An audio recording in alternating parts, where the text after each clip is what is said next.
We still don't have the final results from the election here in Michigan. 99% of the precincts they're reporting. Both candidates right now separated by about 15,000 votes, though it won't have any impact on the overall election. It was a late night, early morning, however you want to call it, for many West Michigan Trump supporters. They were glued to their screens, staying up late to see the final result. 24-hour News 8's Marvis Herring was at the Kent County GOP watch party. He's live this morning after speaking with a very excited crowd there. Marvis? Well, Casey, Donald Trump electrified many West Michiganders, especially during those many stops throughout our area. And this morning, we can tell you it seemed to work. The overwhelming majority of West Michigan counties voted for Trump. We know that this morning, though we don't have those final numbers. And you'll remember just over 24 hours ago, there was a long line of people. About 10,000 people came out here to DeVos Place, waiting in line to hear Donald Trump speak. He spent that final rally right here in Grand Rapids, Michigan. And today, just a few blocks away, you could still feel that energy. USA! USA! Celebrations. Everybody's a little tired, everybody's a little stressed out, but guess what? We're having fun with it. And late into the early morning hours. We've got our next president of the United States. Even before all states had officially reported their numbers, supporters at the Kent GOP watch party expressed complete confidence in Hillary Clinton being trumped by Donald Trump. I mean, for crying out loud, Hillary Clinton thought she was going to win votes by coming to Ottawa County, of all places. Come on! How desperate is she? I wasn't surprised. Everybody's sick of the corruption. From the Kent GOP chairman to young local supporters, many say President-elect Donald Trump was always on top. There were just voters who held onto their right to remain private about their vote. But they spoke up with their vote on Tuesday. I'm looking forward to working with him with a Republican majority in the House, a Republican majority in the Senate, and Donald Trump at 1600 Pennsylvania Avenue. That's a winning combination.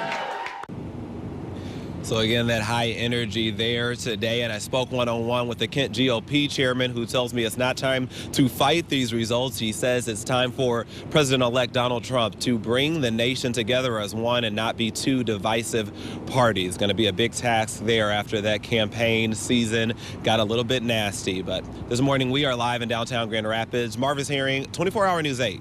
Yeah, and Donald Trump said that during his victory speech, that this has been nasty at times. We want to give you a look at the electoral votes across the country. Political reporter Rick Albin joining us now in the studio. And Rick, you know, interesting to look at the states that flipped from 4 years ago to now. Well, it's interesting to see that, and it's also interesting to see the number, because one of the questions that people asked a lot before, and I was inundated by email and social media last night, early this morning actually, is, well, what would happen if somebody wanted to challenge this? Well, let's just relax for a minute and take a look at what happened.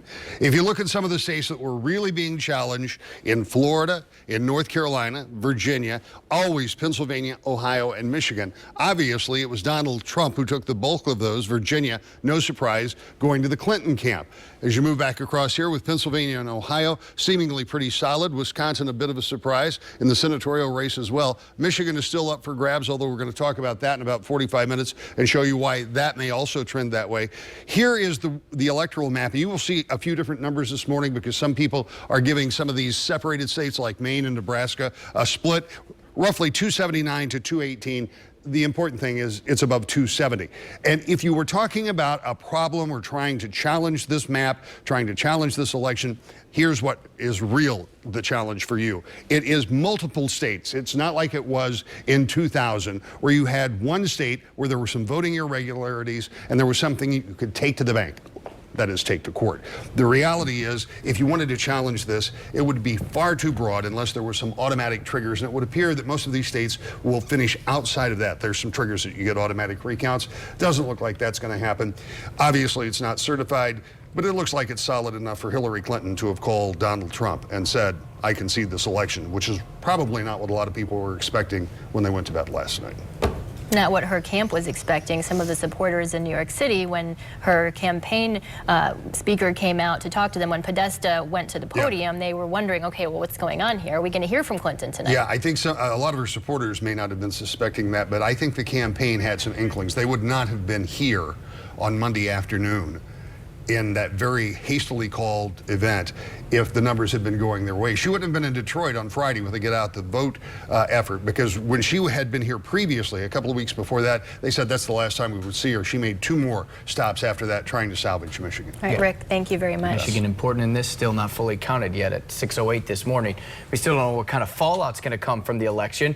How does this impact the U.S. dollar, Obamacare, the military, even those open Supreme Court seats? We know what Donald Trump has said he would do. We'll be working to see how the Republican Party will function under his presidency, especially with the people in the party who had not really supported him, and what that will mean for his plans. We do want to get a check on your